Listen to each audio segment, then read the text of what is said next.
Hoy quiero compartir, el tema es al que cubre de iniquidad su vestido. Nosotros vimos hace 8 días que el Señor aborrece el divorcio. ¿Sí o no?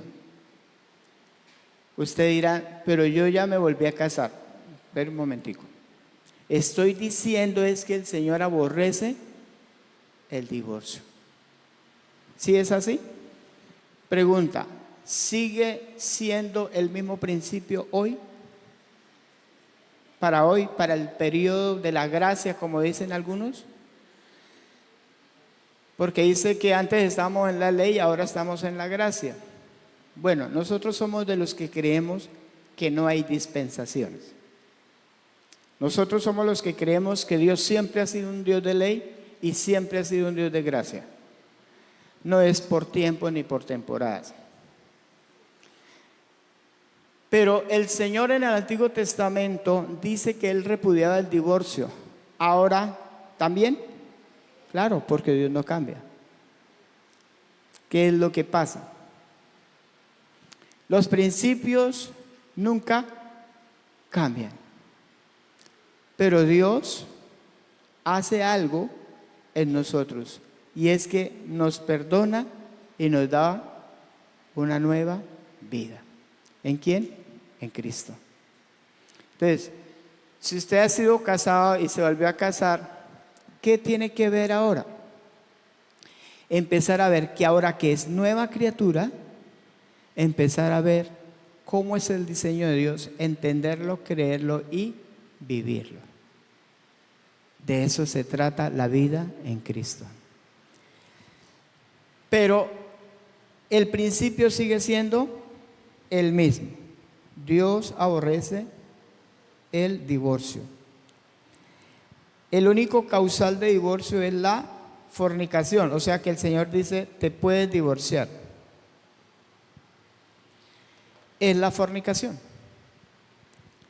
Y la fornicación, hemos hablado que abarca muchas cosas, no solamente adulterio, sino que abarca muchas cosas. Por ejemplo, el homosexualismo. Una mujer, ¿cómo va a vivir con una persona, con un hombre que le gustan los hombres? Eso es un causal de divorcio. Punto. O una mujer que le gustan las mujeres, el hombre le puede dar carta de divorcio. ¿Por qué? Porque está avalado por Dios. Ese no es el diseño de Dios. Todo lo que esté fuera del diseño de Dios, toda aberración inmoral, pornografía, como se llame, ¿sí?, está fuera del diseño de Dios. Es causal de divorcio. Esa es la única causal para divorciarse. Todo tiene que estar conforme al diseño de Dios. Usted puede leer Génesis 2:24, donde habla del diseño de Dios para el matrimonio. Si no está conforme a ese diseño, Dios no lo ve como matrimonio. Entonces, es necesario que usted vea y entienda el propósito de Dios y comience a caminar en el propósito del Señor. El que está en Cristo, nueva criatura es. Las cosas viejas que pasaron y aquí todas son hechas nuevas. Bueno, hoy vamos a ver algo parecido, que Dios también aborrece la infidelidad. Una cosa es el divorcio y otra cosa es la infidelidad. No es lo mismo. Parecido pero distinto. ¿Por qué? Porque hay personas que aunque no se divorcian de su pareja, son infieles. Y Dios repudia eso. Repudia la infidelidad. O sea, eso es de iniquidad su vestido. ¿Qué quiere decir eso? Quiere decir una persona que mancha su conducta matrimonial. Eso es cubrir de iniquidad su vestido. Porque Dios al matrimonio, a la pareja, le ha dado un manto de respeto, de amor, de pureza, ¿verdad? Dios le ha dado eso. Y cuando se mancha eso, se cubre de iniquidad ese manto, ese vestido. Esto está hablando de la infidelidad. ¿Qué quiere decir eso, hermano? Que en el matrimonio cristiano no debe haber infidelidad. ¿Qué es ser infiel? ¿Qué es ser infiel? Pues no ser fiel. ¿Y qué es ser fiel? Fiel es el que no distorsiona. Fiel es el que cumple.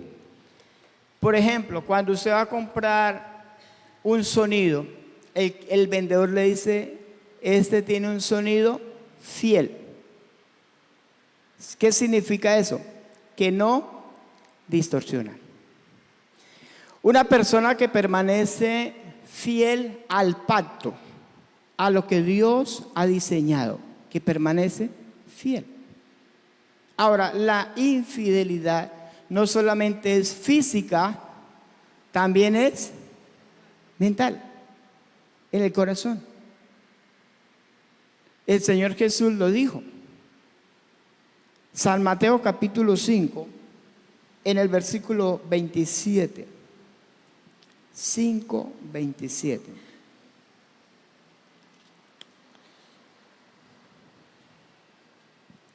Dice, oísteis que fue dicho, o sea, lo que estamos hablando en Malaquías, no cometerás adulterio. Pero yo os digo, o sea, el Señor Jesús le da el verdadero significado a ese mandamiento. Yo os digo que cualquiera que mira a una mujer para codiciarla, ya que ya adulteró con ella, ¿en dónde? En su corazón. Por tanto, si tu ojo derecho te es ocasión de caer, ¿qué hay que hacer? Sácalo y échalo de ti, pues mejor te es que se pierda uno de tus miembros y no que todo tu cuerpo sea echado en el infierno. 30. Y si tu mano derecha te es ocasión de caer, ¿qué hay que hacer? Córtala y échala de ti, pues mejor te es que se pierda uno de tus miembros y no que todo tu cuerpo sea echado en el infierno. ¿Qué significa eso, hermano? Que se puede cometer infidelidad mentalmente, en el corazón. Entonces, ¿qué tengo que hacer con eso? ¿Qué es sacar el ojo? No es que usted se sacó el ojo y ahora llegan los hermanos tuertos a la iglesia. ¿Qué es sacar el ojo? Cortar lo que usted está viendo. Corte eso. Si algo te trae tentación, algo te llama la atención, ¿qué debe hacer? Quite la mirada. Quite la mirada de ahí, ¿cierto? ¿Por qué? Porque el Señor dice, mejor te es que te cohibas de eso, que entres al reino de Dios y no que eso te haga ir al infierno, que te pierdas, ¿verdad? Se puede perder. ¿Por qué? Porque se puede perder, porque está entrando adulterio a su vida y eso va a contaminar todo su cuerpo, todo. Y es posible que esa persona no tenga la oportunidad de realmente tener una fe verdadera. A eso se refiere la infidelidad. Dios aborrece eso. Hermanos, hay que trabajar en eso. Si usted ha creído en el Señor y Cristo está en su vida, usted y yo debemos trabajar en eso. Trabajemos en eso. Empiece a cortar, a quitar esas vías de tentación a través de sus ojos o a través de sus oídos o a través de su mente. Corta eso. Corta. Porque sabe que el que practica el pecado es del diablo. ¿Sabe qué significa? Que si alguien practica eso, significa que la vida no está en él. Pero si trabajas en eso, puedes llegar a entender y a tener una fe verdadera. Entonces, cuando el Señor dice que Él aborrece la infidelidad, ya no estamos hablando de divorcio, sino hablando de ¿qué? Infidelidad. ¿Cómo se puede obedecer esta palabra, hermano? Aquí es donde quiero entrar, a que podamos estar captando bien el mensaje. ¿Cómo puedo yo obedecer esa palabra de no ser infiel? ¿Cómo se puede obedecer? Porque en el Antiguo Testamento decía, no cometerás adulterio. Y ahora en el Nuevo Testamento también dice lo mismo. Pero ya estamos en Cristo. ¿Cómo se puede obedecer esa palabra entonces? En la ley era en las fuerzas de la persona. En la ley. Pero ahora en Cristo, ¿cómo obedecemos esa palabra? ¿En nuestras fuerzas o en Cristo? En Cristo. ¿Quién habita ahora en nuestro corazón? Cristo habita en nosotros. ¿Qué quiere decir eso? Que Cristo nos ha dado la capacidad para ser fieles a la esposa y ser fieles al esposo. Porque ¿quién nos está dando la capacidad? Cristo en nosotros. Ahora Él vive en nosotros. Antes era por la ley. Antes era en nuestras fuerzas, ¿verdad? Y ahora nosotros podemos obedecer a Dios en nuestra propia carne, sin tener a Cristo. Pero si yo soy fiel a mi esposa, porque yo sé de personas que son fieles a su esposa, pero no tienen a Cristo. Esa obra de Él, ¿cómo es delante de Dios?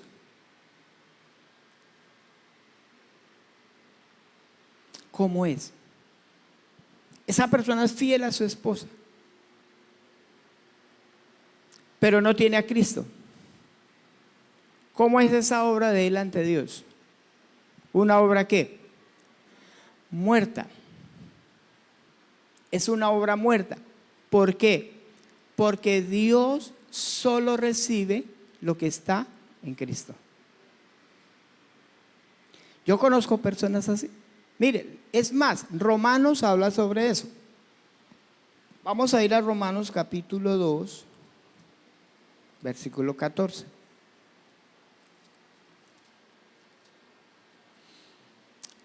Romanos capítulo 2, versículo 14. Mire lo que dice esta palabra. Dice, porque cuando los gentiles que no tienen ley o el conocimiento de Dios hacen por qué naturaleza lo que es de la ley, estos, aunque no tengan ley, ¿son qué? Son ley para sí mismos, mostrando que la obra de la ley escrita en ¿dónde? En sus corazones, dando testimonio su conciencia y acusándoles o defendiéndoles sus razonamientos. Mira, hay personas que no conocen a Dios, pero son mejores que un cristiano. Son mejores, son honestos, son fieles a su esposa, son personas intachables. ¿Por qué? ¿Qué es lo que hay en él? Hay una ley de Dios. ¿Y dónde está esa ley? Está escrita en el corazón. ¿Quién puso esa ley ahí? Dios. ¿Y ellos la pueden entender? Sí, la pueden entender. Ellos pueden entender esa ley. Y dicen, no, yo no le puedo ser infiel a mi esposa. ¿Cómo se le ocurre? ¿Por qué? Porque están entendiendo que la ley de Dios que está escrita en sus corazones. ¿Y qué le dice la conciencia a ellos? Sí, así es. Estás en lo correcto, estás haciendo bien.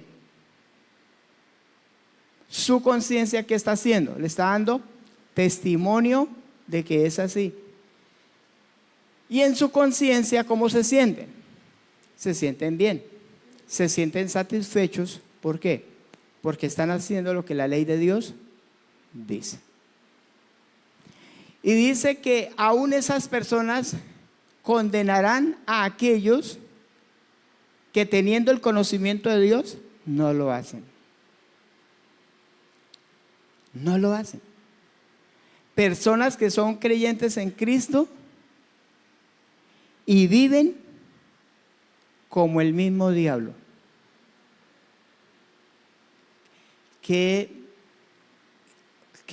¿Cómo se llama eso? Paradójico, ¿verdad? ¿Quién debería vivir mejor? Un creyente, alguien que tiene a Cristo. Pero hay personas que no tienen a Cristo y viven mejor que un creyente. Hasta tienen más fe. Increíble eso, ¿verdad? Y dice, te condenará a ti que tienes el conocimiento de la ley. En el versículo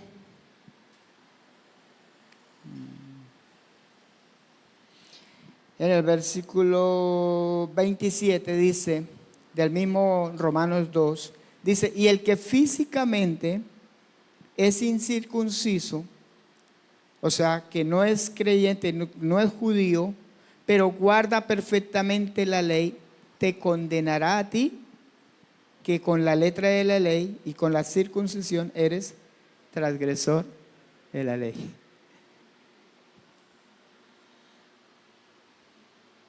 ¿Qué es lo que lo hace uno cristiano?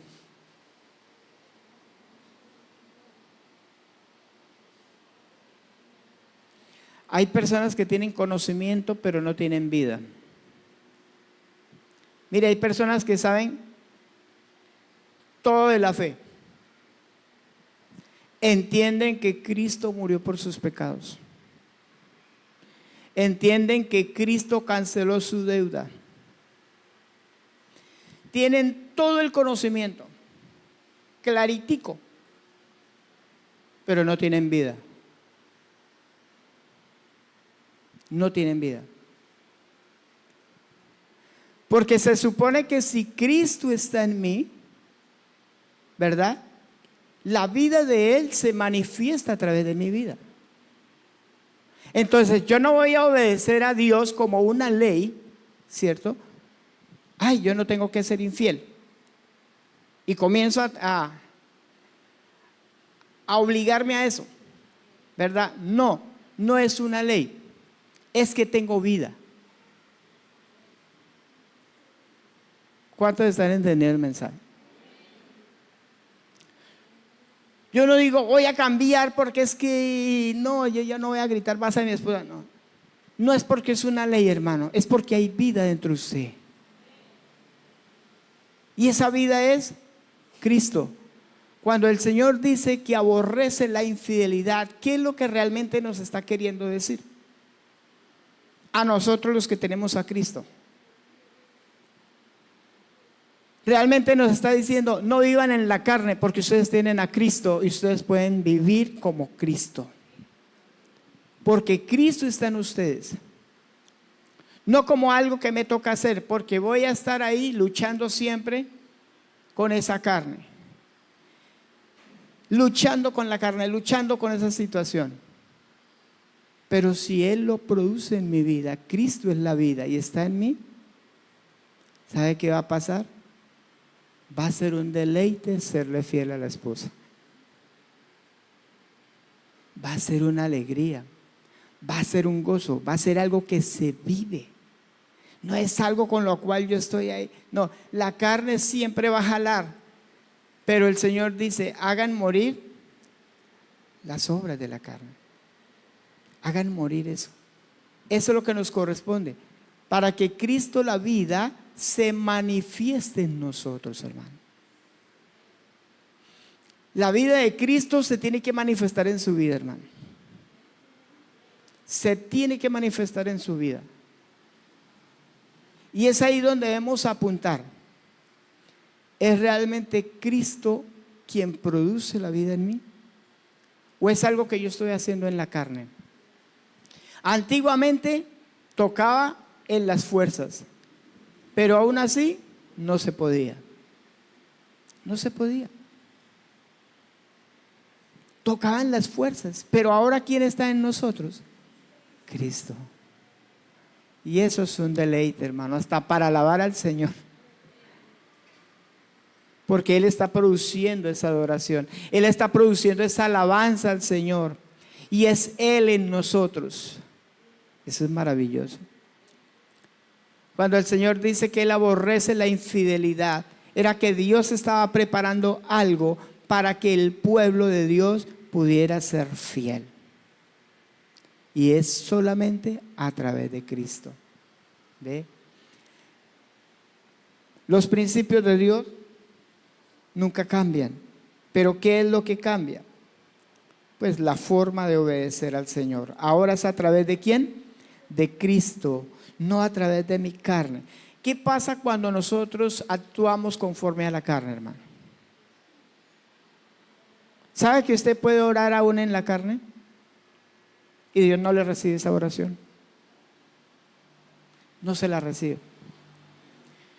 Usted puede ofrendar en la carne y Dios no le recibe esa ofrenda.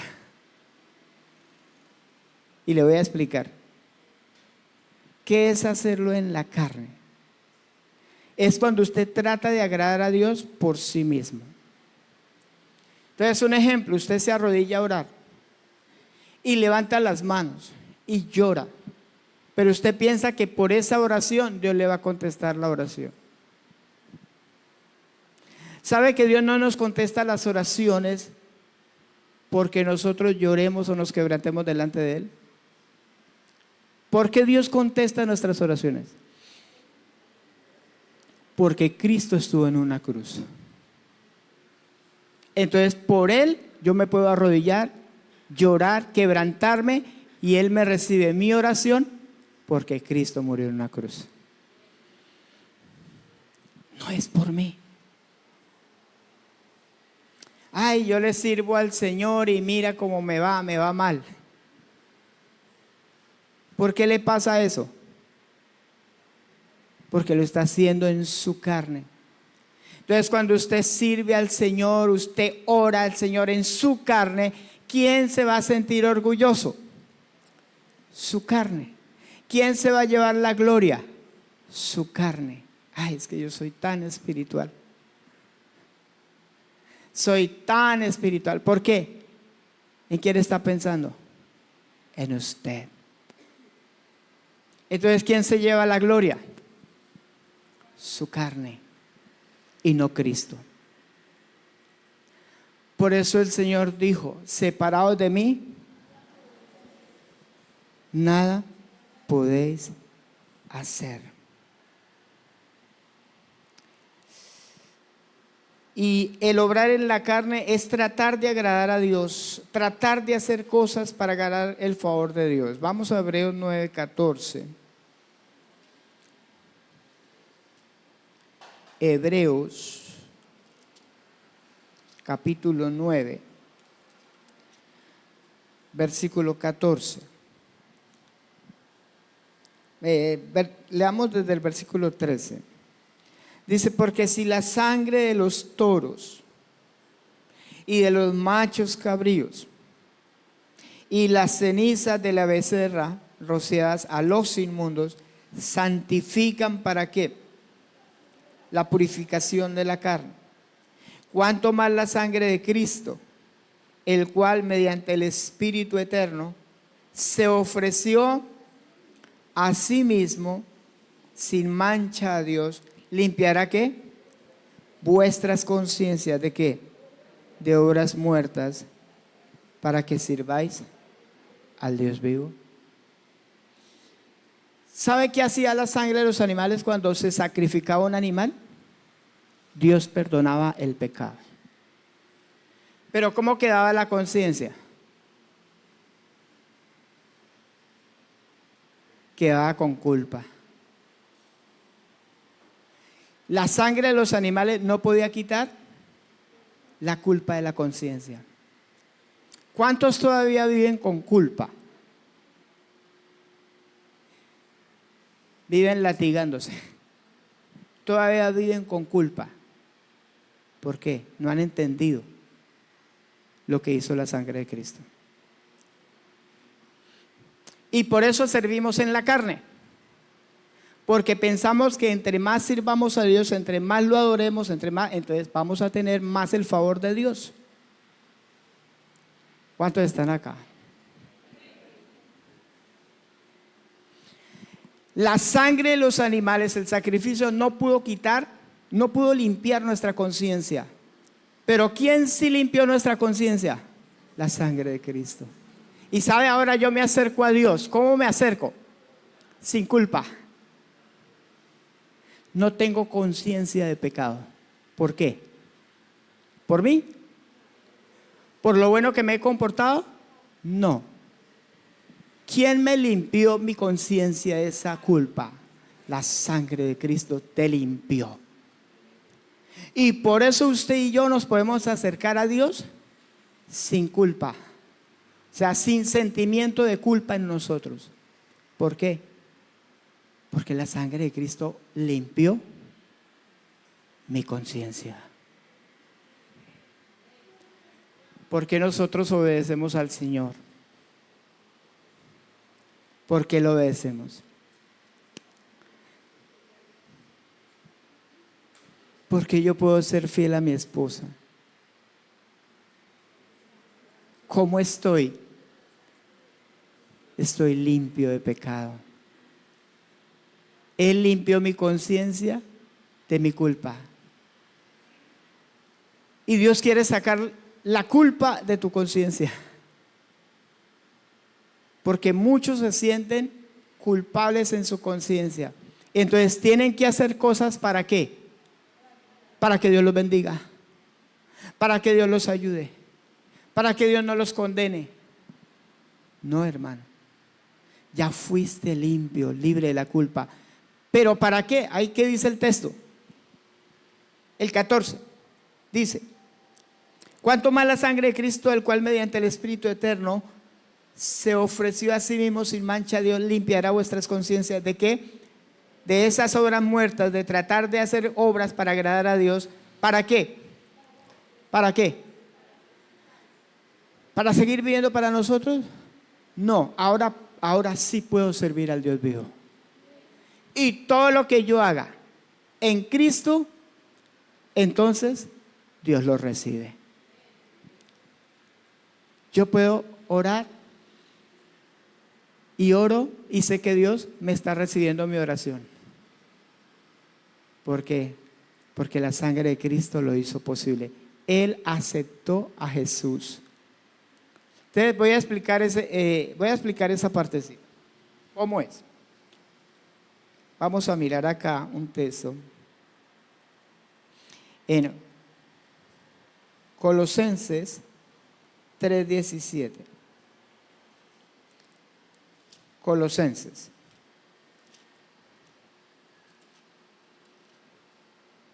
3:17 dice: y todo lo que hacéis, sea de qué, de palabra o de hecho, hacedlo ¿qué? Todo en el nombre del Señor Jesús, dando gracias a Dios Padre por medio de Él. ¿Qué está diciendo este texto? ¿Qué es lo que realmente está diciendo?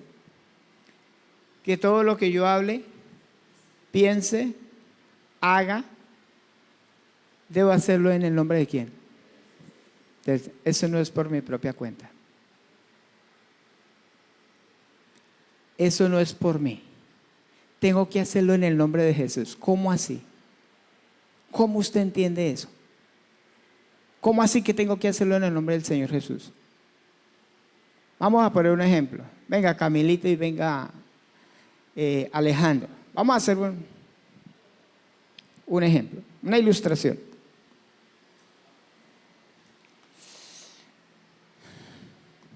Aquí está Dios y aquí está Jesús. Venga, hágase a este lado. Aquí está Dios, aquí está Jesús. Yo soy el creyente. Cuando yo vengo a Dios el Padre, si vengo por mi propia cuenta, ¿Él me recibe? No. ¿Cómo tengo que venir a Él? Por medio de Él. Cuando yo vengo al Padre, entonces yo le digo al Padre, vengo en el nombre de Jesús. ¿Por qué? De su Hijo. ¿Por qué? Porque Dios aceptó ¿a quién? A Jesús. Él es el mediador. Entonces, todo lo que yo haga debe ser en el nombre de ¿quién? Entonces yo vengo a orar. ¿Lo hago en el nombre de quién? De Jesús. ¿Y qué hace el Padre? Me recibe. Amén. Todo. Si yo canto, yo estoy adorando al Señor, pero no lo estoy haciendo por mí, sino que lo estoy haciendo porque Él me dio la autoridad de hacerlo. Entonces yo puedo adorar al Señor porque Él me dio la autoridad para hacerlo. Es por Jesús. ¿Sí ve la diferencia del que tiene la ley en su corazón pero no tiene a Cristo? Él puede obedecer a Dios, pero Dios no le acepta. Porque tiene que ser en el nombre de ¿quién? De Jesús. Cuando yo voy a servir en un ministerio, yo sirvo en la iglesia, qué sé yo, dirijo los cantos, discipulo. Le estoy sirviendo al Señor, a Él. ¿Por quién? Por Él. Porque Él mandó. Por eso dice, en el nombre de Jesús. Entonces yo le digo, Padre, mira, aquí te mandó Jesús. Él lo recibe. ¿Por qué lo recibe? Porque viene de Jesús. Amén. Gracias. Viene en el nombre de Él. Todo en Cristo es así. La fidelidad a la esposa es por Jesús. Y entonces Dios me está aceptando mi ofrenda. Porque si no, entonces cuando viene el orgullo espiritual, ¿no? Ay, yo soy mejor que Él. Yo ayuno más que Él, yo hago más que Él. No, todo lo que hacemos es por Cristo. Amén. Dice el versículo, vamos a Juan 14, 13. San Juan. San Juan 14, 13. Dice, y todo, ¿qué dice? Todo lo que pidieres al Padre, ¿en quién? En mi nombre lo haré. ¿Para qué? Para que el Padre sea glorificado en el Hijo. Dice, todo lo que pidieres al Padre. O sea, voy al Padre y yo le digo al Padre, vengo en el nombre de Jesús. Lo haré. ¿Qué es lo que Jesús hará? Pedir a través mío. ¿Sabe? Cuando yo oro, realmente Cristo está orando a través de mí. Cuando yo canto, Cristo está cantando a través de mí. Dice, lo haré. ¿Para qué? Para que el Padre sea glorificado. ¿Quién se lleva la gloria? Dios, el Padre. En el Hijo va a ser glorificado. No yo. Por eso hoy podemos tener problemas. La iglesia puede caer en el problema de exaltar a un hombre. ¿sí? Y decir, es que ese es el ungido de Dios. Y empezamos a tener problemas con eso, por no entender. Por no entender, ¿verdad? Y en vez de exaltar, glorificar a Dios en el Hijo, exaltamos a un hombre. Por eso es necesario entender y decirle, Señor, abre mi entendimiento. Quiero entender cómo es que tú funcionas, cómo es tu propósito. Quiero entenderlo. Y de esa manera el Señor será glorificado. Y no nosotros, hermano. Él debe recibir toda la gloria. Amén. Entonces, en ese orden de ideas, ¿por qué el Señor le pide al creyente no pecar? ¿Por qué le pide que no sea infiel, que sea fiel a su esposa, que no robe, que no sea mal pensado, que no diga malas palabras? ¿Por qué Dios dice eso? Porque Cristo está en nosotros. Los demás, las personas que no tienen a Cristo, ¿qué es lo que tienen? Una ley en su corazón. Pero nosotros tenemos a Cristo. Tú no tienes ley, tú tienes a Cristo. Amén. Hermana Gladys.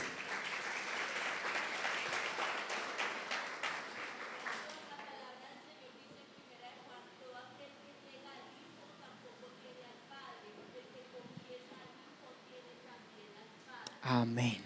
Así es. De ahí no se puede salir. Entre el Padre y el Hijo. ¿De acuerdo? Necesitamos conocer a Cristo. Y que usted esté seguro de que Cristo está en usted. Si Cristo está en usted, usted tiene la vida. No tiene ley, tiene vida. Y recuerde, Él nos ha limpiado nuestras conciencias de la culpa. Limpiará nuestras conciencias de obras muertas. Un creyente no hace las cosas para ganar el favor de Dios. No, la hace por amor y gratitud al Señor, porque tiene vida. Dice la palabra, el que permanece en Él, dice, no peca. ¿Quiere usted no pecar? Permanezca en Cristo. ¿Por qué, hermanos? Porque dice la palabra que el que practica el pecado es del diablo. ¿Por qué practica el pecado? Porque no tiene a Cristo. Así de sencillo. Porque no tiene la vida. Tiene conocimiento, pero no tiene vida. Y hemos visto muchas personas con mucho conocimiento, teólogos con conocimiento, pero sin vida. ¿Sabe? Yo prefiero no saber mucho, pero tener la vida. Amén. Y tener a Cristo es lo más importante. Entonces, la reflexión de hoy. Dios aborrece la infidelidad. Pero ¿cómo llegamos a eso? A través de Cristo. Amén. No en nuestra carne. Entonces, vamos a orar que el Señor nos siga ayudando y que haya un crecimiento en nuestra vida espiritual. Amén. No venimos al Señor para que nos bendiga. Hermano, Él ya nos bendijo. Él ya nos bendijo. Todo lo que usted necesita, ¿dónde está? Está en Cristo. ¿Necesita sanidad? Está en Cristo.